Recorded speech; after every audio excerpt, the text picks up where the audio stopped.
contradicciones internas. Una de las primeras contradicciones internas que encontrábamos era lo que se llama la tendencia a la tasa decreciente de ganancias. Un sistema capitalista solo permite sobrevivir empresas que tienen ganancias crecientes, no puede estabilizarse, porque la economía en torno no funciona de esta manera, es decir, la estabilización supone una pérdida. Entonces, necesita ganancias crecientes año por año. Sin embargo, esta tendencia al decrecimiento se debe casi por entero, luego pueden darse periodos de crisis, que tienen también que ver con esto, en los que se detecta más pues, este problema, o a veces se camufla, y periodos en los que parece que no está afectando, ¿no? Pero, por ejemplo, ya nos encontramos en unos tiempos en los que las crisis prácticamente se suceden unas a otras, que es más o menos lo que preveían Marx y Engels. Bueno, esa tasa decreciente de la ganancia se debe justamente a la tecnificación. La misma tecnificación y el mismo automatismo, inversión en maquinaria, en máquinas cada vez más inteligentes, digamos, cada vez más capaces concretamente de sustituir el trabajo del obrero, hace que el beneficio del empresario sea menor, porque como habíamos dicho en muchas ocasiones, no se puede explotar una máquina. Una máquina tiene los costes que tiene. Vale lo que vale. Necesita la alimentación, luz, electricidad, o gas, o lo que fuera, energía que necesita. No tiene una vida orgánica, flexible, que se adapta a diferentes condiciones. No se la puede sobreexplotar. Si una máquina pues, se quema a tantas horas de trabajo, o se recalienta y hay que pararla. Entonces, tampoco es tan fácil de sustituir, porque las máquinas no tienen hijos, no tienen maquinitas, no se requiere que tienen maquinitas gratis que las vayan a relevar, entonces el ser humano sí.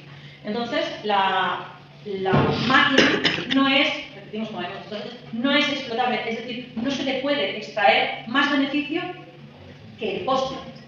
No puede haber esa diferencia. Sin embargo, nos podemos preguntar, bien, ¿por qué entonces se invierten máquinas? ¿No? Es como que el capitalismo tiene como uno de sus dos elementos principales ese, la tecnificación. De hecho, era una de sus, una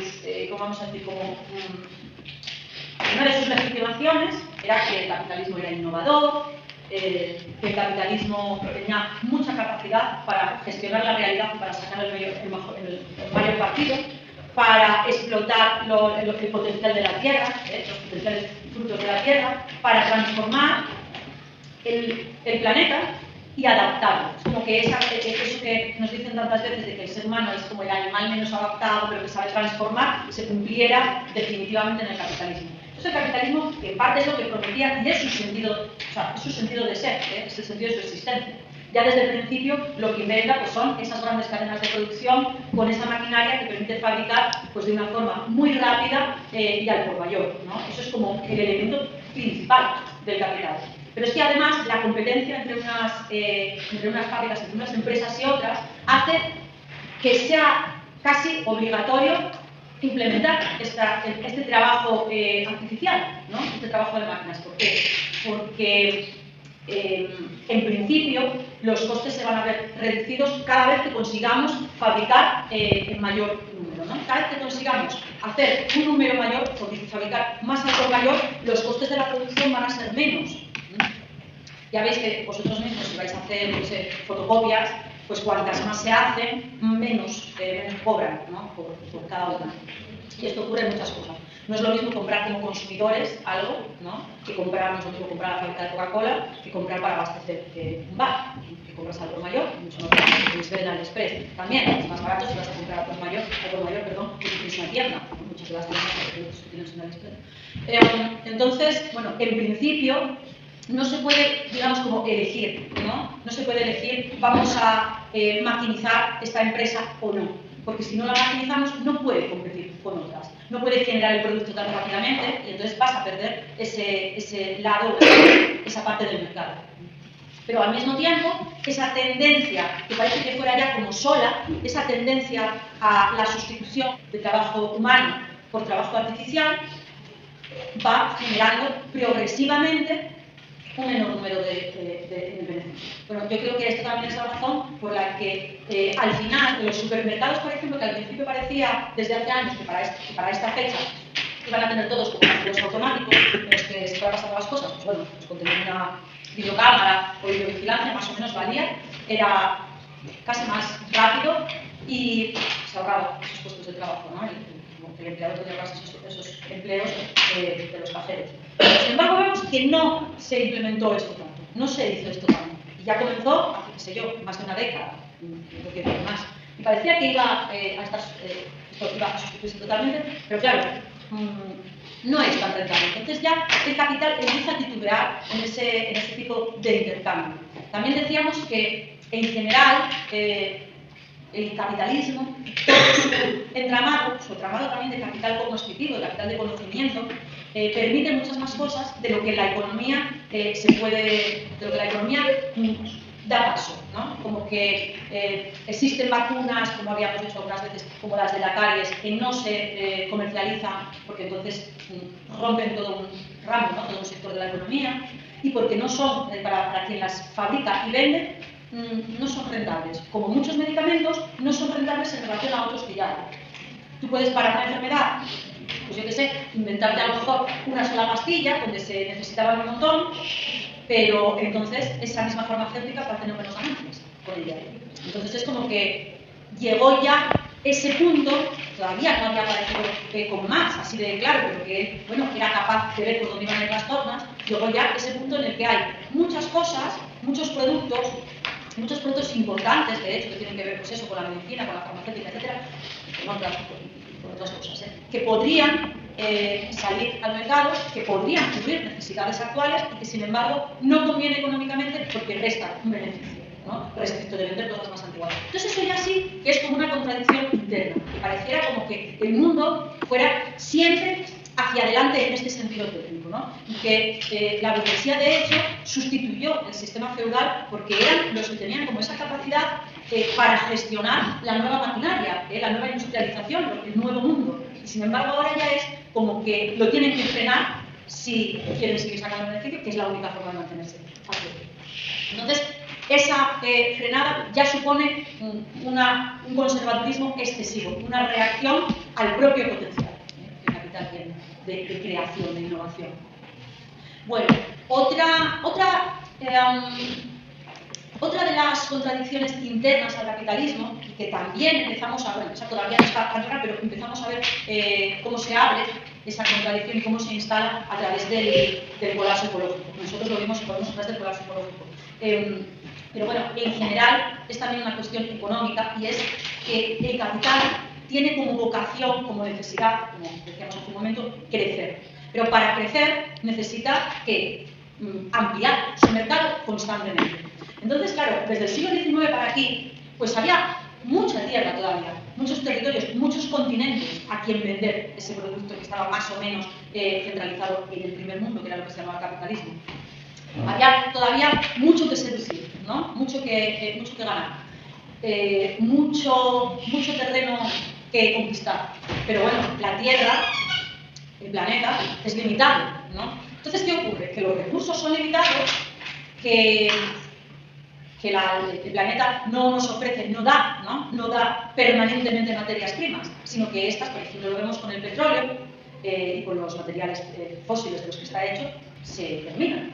Y otras energías que son más renovables, pues pueden no tener peligros o modificar demasiado la naturaleza, y aunque no se termine o no tenga tal grado de finitud, pues esa forma de generarla, pues, como la energía eólica, pues no da para abastecer el creciente número de personas que viven de esa forma un tanto aburguesada que inventó también el capitalismo y que prometió, ¿no?, de comodidades.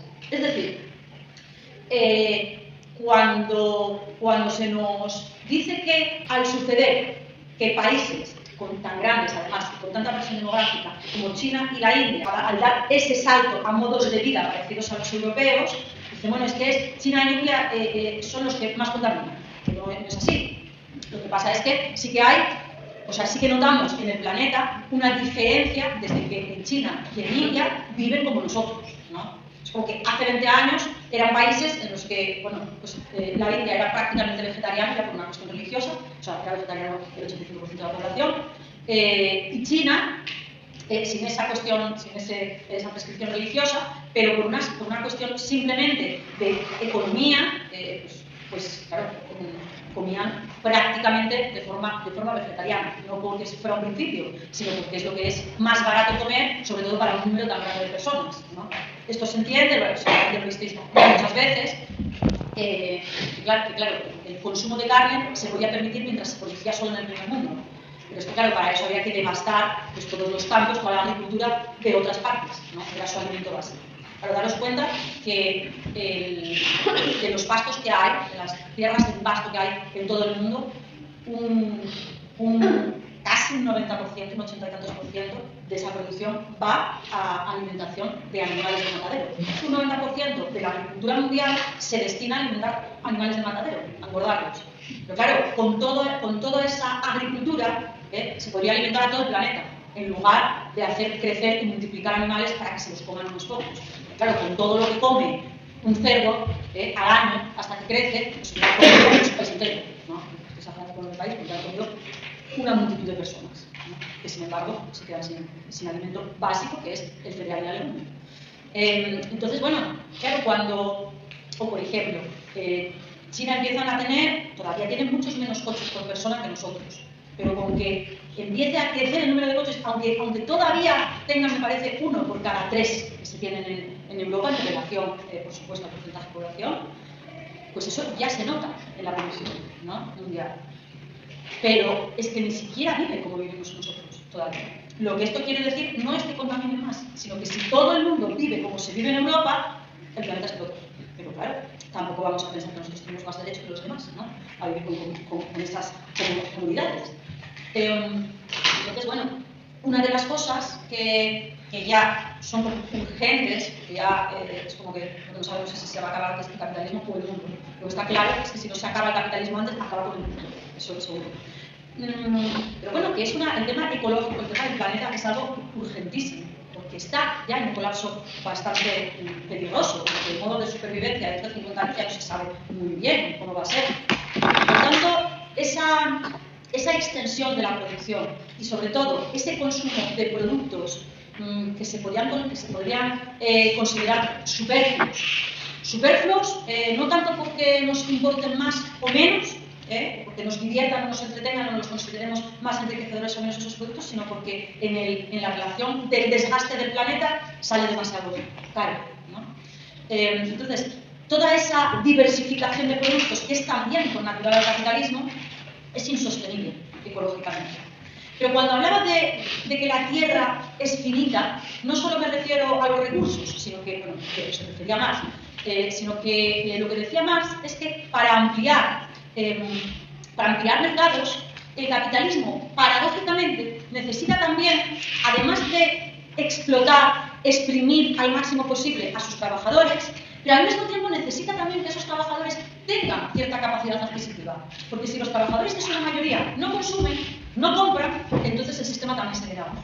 Entonces, claro, que siempre está como balanceando entre exprimir lo máximo posible para obtener, si soy capitalista, el máximo beneficio posible y poder competir con otras empresas, pero al mismo tiempo, cada uno haciendo esto y cada uno explotando al mayor porcentaje, deja sin capacidad adquisitiva a las personas. De ahí vienen también otro tipo de crisis, ¿no? Cuando la gente no tiene dinero para comprar, para sacar una cerveza, para renovar ropa, para la peluquería, para todas las cosas, ¿no?, que nos ofrece el capital. Cuando, por ejemplo, ahora vemos que la comida, si vamos a los supermercados, la comida es muy cara ahora mismo, ¿no? En los últimos años los precios son muy, muy elevados en relación a la capacidad adquisitiva de la gente, de tal manera que uno tiene que estar haciendo cuentas de lo que compra para comer. Incluso personas que tienen un trabajo, que ya no son todas, pero si os dais cuenta, no sé si lo podéis ver por vecinos. Pues yo que sé, en los años 90 tenías vecinos arriba, abajo, al lado, todos trabajaban. Y sin embargo, no sé cuál es vuestra experiencia, pero ahora, más o menos de la gente que te cruzas cuando bajáis para ir al instituto, ya no te cruzas tanta gente que te da horario de trabajo. Que ya hay mucha gente que no trabaja, o que trabaja por horas en negro, o así de una forma muy, muy inestable. Bueno, como que el trabajo de 8 a 1 y de 4 a 8, o seguido, da igual, el trabajo de 8 horas en un lugar de trabajo está como ya en declive. Muy pocas personas siguen trabajando así, pues como trabaja un profesor o un bebé, fuera prácticamente más tiempos que funcionarios y obreros de grandes empresas, como Acerale, que cada vez son menos, ¿no? Porque de la que se privatizó también prescindió de mucha mano de obra, de muchos trabajadores. Entonces, ¿cómo personas que tienen sueldos míseros o que ni siquiera tienen un sueldo y que como muchos, si son españoles, porque también, claro, eso es diferente ahora mismo de dónde procedas, ¿no? Si tienes nacionalidad de aquí o no, o estás en estado de residencia, dependiendo de eso, vas a poder optar a ayudas o no optar a nada, a pesar de que estás tributando y a lo mejor trabajaste y estás generando beneficios en ese país. Pero en todo caso, las ayudas mínimas a desempleados, etcétera, o a familias sin recursos, tampoco dan para tener una capacidad adquisitiva que es la que necesita el capitalismo, ¿no? Para seguir viviendo, porque necesita el capitalismo seducir con sus productos. Ya vemos también que cuando miramos YouTube o la tele ya no hay casi nada, pero bueno, lo mismo nos da, como que cada vez es menor número de personas las que acceden a esa publicidad de productos, ¿no? Sino que ya casi los anuncios, por ejemplo, en YouTube os parece que ponen los anuncios para vendernos algo. O sea, ¿creéis que funcionan los anuncios de YouTube como publicidad? ¿No parece más bien que los ponen para cobrarte más capital? Y ya está. O sea, como algo disuasorio, nadie quiere anuncios. Entonces, si ya te están diciendo que si te pasas a la aplicación Pro o Premium, como se llama, te quitas los anuncios, o en cualquiera de las aplicaciones, pues el primer reclamo para venderte la aplicación de pago es quitar los anuncios. Entonces esto ya parece porque se como que la publicidad tampoco es más bien un disuasor para que te pases a otro contrato, ¿no? Porque es como que lo que quieres es enseguida que aparezca el 543 no va a quitarlo. A nadie le interesa. Entonces, ¿esto qué quiere decir? Que mucho no venden. Entonces, no se plantearían eliminarlos. La televisión, antes incluso la televisión estatal, vivía de los anuncios cuando solo existe. Fijaos lo que soy, la pequeña cuando solo existía la primera no las estatales. Ya no las públicas que se radien públicamente, sino que sean de propiedad estatal. Y bueno, como que vivían de los impuestos y de los anuncios. Pero claro, porque los anuncios tenían un impacto. Y había conocimiento pues, de estudios de mercado donde se veía que pues, un anuncio de tanto tiempo puesto en el horario de mayor televidencia, pues cobraba más. Yo creo que eso va en declive, porque realmente no os pasó también que vais a la farmacia a pedir algo que a lo mejor es de una marca concreta y enseguida os ofrecen el genérico. Y claro, dices, entonces, ¿cómo es esto? ¿Para que no les interesa vender el más caro? O el que anuncian, porque tienen el genérico que perfecto, porque así lo compras más barato. Pero ya es como que la mayor parte de la gente no se puede permitir determinado consumo o grado de consumo, el planeta tampoco lo puede permitir, pero al mismo tiempo se sigue fabricando, porque para la empresa y para la industria es más barato fabricar de todo y mucho, y se va como quedando en esto, hasta que se ¿cómo se dice? Hasta que se pasa la fecha, hasta que caduca, y entonces ¿qué se hace? Pues mandarlo con una ONG a no sé qué otros países que se supone que no pudieron acceder a esos productos que se van a caducar, bueno, cosas de este tipo, ¿no? Pero el caso es que la gente no puede comprar todo lo que el capitalismo produce, es decir, la gente no puede comprar todo lo que ella misma produce, no tiene capacidad económica para eso. Entonces ahí hay como otra contradicción interna, y es que ese consumo no se puede mantener justamente porque esas personas están tan aplastadas por la explotación que sufren que no tienen capacidad adquisitiva. Y al final, entonces, ¿de dónde va a salir el beneficio? Si el beneficio sale de venderle a la misma gente eso que produce, ¿no? Sale de explotar la cantidad que fabrica una cantidad de cosas, genera una ganancia, un plusvalor, del cual le pagas una mínima parte y además, cuando se lo vendes, tampoco puede comprar. O sea, no puede figurar ese productor ni como autor ni como consumidor de la propia mercancía que fabrica. Entonces, claro, eso entra en colapso porque empieza a haber, pues esto, stocks invendibles de cosas. O sea, hay muchas cosas y pocos consumidores. Y vamos a pasar ahora a lo que ya no son contradicciones internas del capitalismo, que las hay muchas. De hecho, lo triste es que haya llegado, y que va a llegar todavía más, a haber tantas contradicciones internas sin que la contradicción externa, que es la lucha de clases, el propio interés de los trabajadores de salir de ese estado de opresión, pues se haya hecho, ¿no? O haya habido la capacidad para hacer frente, para proponer. Entonces, pasamos ahora a pensar un momento en la contradicción no ya interna del capital, no esa implosión en el que el capitalismo ya no puede seguir funcionando con la misma lógica sin caer en crisis permanentemente. Hombre, es la lucha de clases, ¿no? Y ya va más.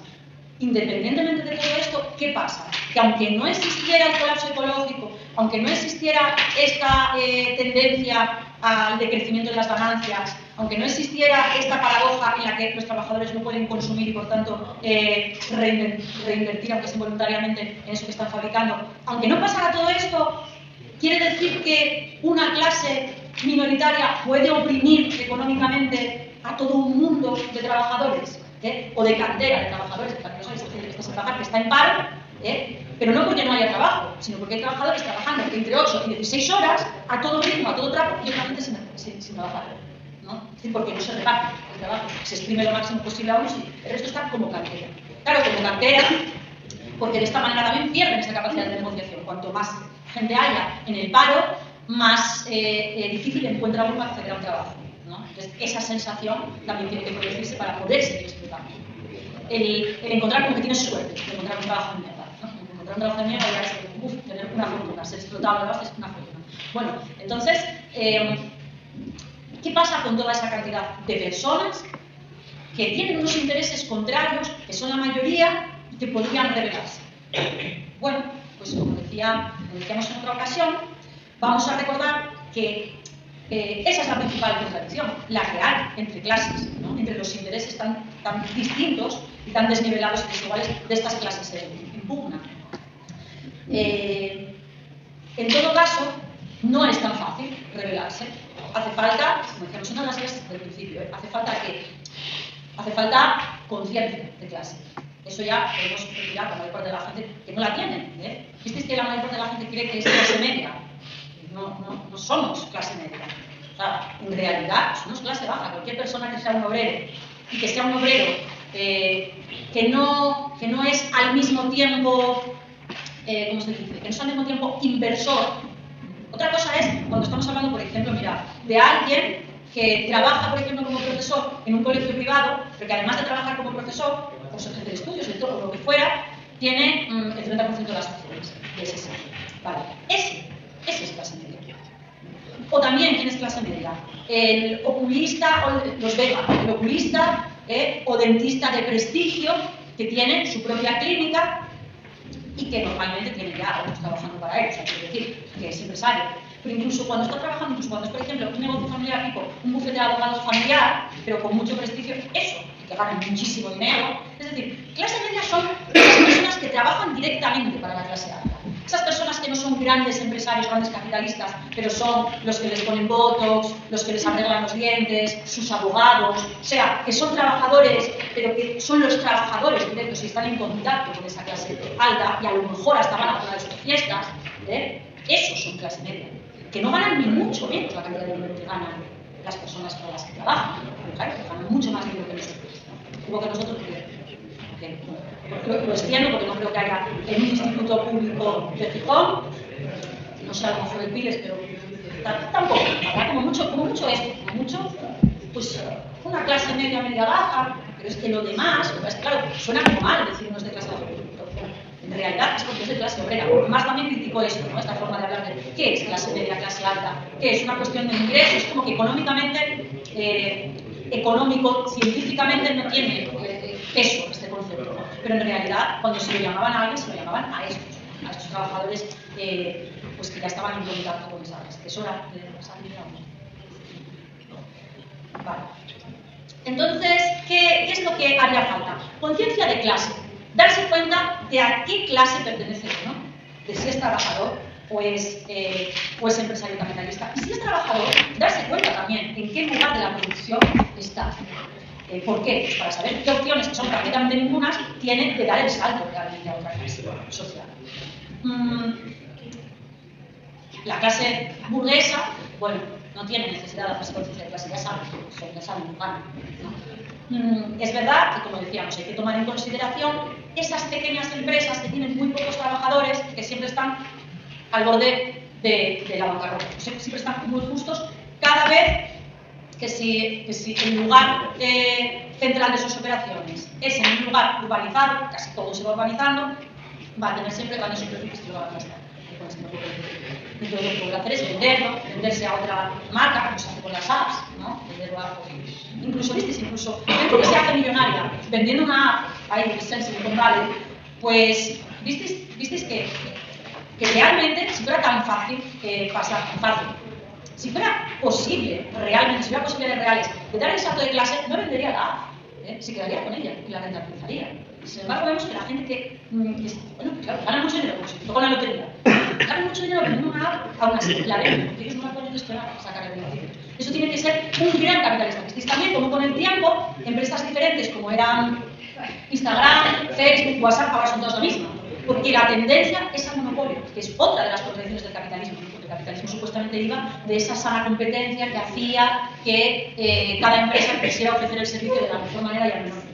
Y sin embargo, ¿cómo lo va a ofrecer de la mejor manera y al menor precio si al final una fagocita todas? Entonces, te voy a poner el precio que es España. Tendencia al monopolio. Lo podéis ver fácilmente. Además, iréis viendo cómo se va funcionando cada vez más. Y si hay, por ejemplo, empresas, es que hace muchos años, pues yo qué sé, los dentistas, había más personas que eran dentistas por su cuenta, que tenían su consulta, pero no veis que ahora cada vez más son como grandes empresas donde el dentista principal que da nombre a la clínica contrata a un montón y al final son superficies. Al final hay dentistas que son grandes superficies y eso es lo que vale. Eso es lo que es, ¿no?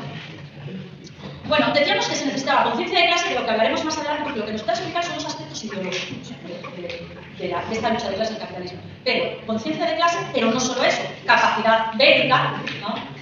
Capacidad armamentística o capacidad de lucha, del tipo que fuera, de lucha dialéctica, vamos a llamarla política. Pero no es fácil tampoco, porque también está centralizado en un Estado que ampara a la burguesía. El armamento cada vez está más alejado de las personas, desde que se profesionalizaron los ejércitos todavía más. En la mayor parte de los lugares que están prohibidas las armas, pues tampoco nadie sabe. O sea, no hay acceso. Las fábricas de armas también fueron cerrando reconociendo industrias lejanas. Entonces no hay mucha capacidad tampoco para decir, bueno, vamos a salir, vamos a hacer la revolución, ¿qué armas? La China, no se puede así. Y al mismo tiempo la capacidad armamentística de los Estados, y sobre todo de los Estados Unidos, con intereses multinacionales, como ocurre como se refleja en la OTAN, es inmensa. No es solo el ejército de tu país con el que te vas a enfrentar, es otra entera. ¿Quién va a salir a complicado?